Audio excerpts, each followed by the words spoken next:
Day in my life ng isang mommy na feeling content creator at isang tindera.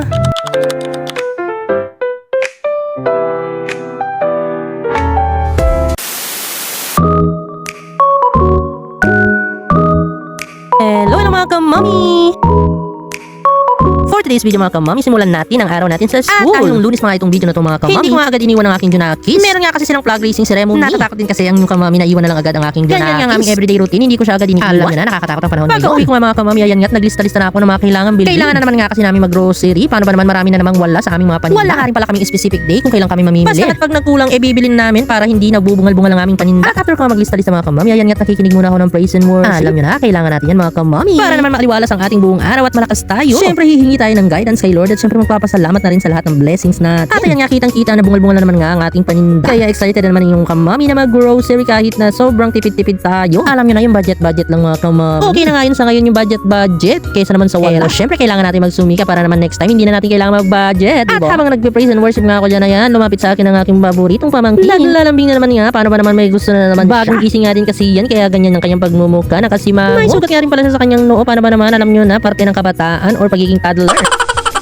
At ito nga, nung mga oras na to, paalis na kami papunta sa grocery store. Pinapainit na nga din pala ni Josawa ang tricycle. At ito nga, munti ko na makalimutan ng mga coins na kailangan ko sa pamimili. Sayang din kasi yan, pandagdag sa pang-grocery namin. Buti na nga lang din, may masipag akong Josawa. Ready always pagdating sa pag-grocery namin or pamimili. Sa ngayon nga, tricycle lang ang gamit namin. Pero pinapipray talaga namin na magkaroon kami ng 4 wheels para naman hindi na kami mahirapan pag maramihan ang pamimili namin. Wala naman din kasing masamang mangarap. Nung mga oras na pala nito, nakarating na kami sa Jumbo General. Dito nga pala kami lagi namimili. Located nga pala to sa Dauma Balakat, malapit sa terminal. Dito nga medyo mura. Ay, naman kahit medyo malayo sa amin. For the go na nga tayo, may tricycle naman kasi ang inyong Mami Zay at Daddy Boy. Hindi naman din kasi lugi. Yung carry lang mga kamami.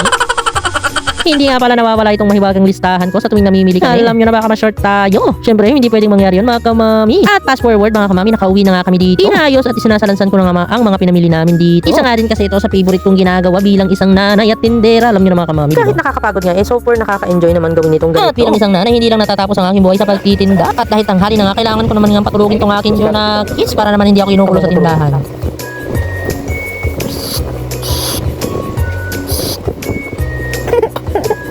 At dahil tulog na aking Junakis, balik tindahan tayo. I-check ko nga din kasi yung mga gamit ni Junakis kung kumpleto pa ba or may mga assignments siyang kailangan gawin. Ganyan nga din ang aming everyday routine. Lagi kong chinecheck ang kanyang mga gamit at notebooks. Nakakatuwa nga lang din kasi everyday maraming improvements sa aking Junakis. At habang nag-check nga ako, ayan nga, nakita ko meron silang assignment na kailangan gawin. Mamaya ko na nga lang din papagawa sa aking Junakis pagkagising niya. Isa nga din pala ito sa paborito kong ginagawa simula na naging mami ako, ang i-check ang kanyang mga notebooks. Nakakatuwa nga lang din kasi everyday may star siya at sobrang tuwang-tuwa na yung baby Zay doon. At syempre, sino bang mas super natutuwa pag may star ang aking Junakis? Syempre naman yung kamami. Good job.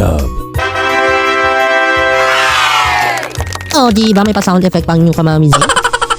Natutuwa nga din pala ako sa akin Junakis. Lagi kasing maayos sa kanyang mga notebook. Yun nga din kasi ang tinuro ko sa kanya. Alam niyo mga kamami, nakakatuwa lang kasi natatandaan niya yung mga tinuturo ko sa kanya. Meron yung kalat ng kanyang bag. Yun nga yung mga pinag-drawingan niya. Mahilig din kasi mag-drawing at magsulat-sulat ang aking Junakis. Kaya naman pati mga ballpen ko sa tindahan ay ginagamit niya.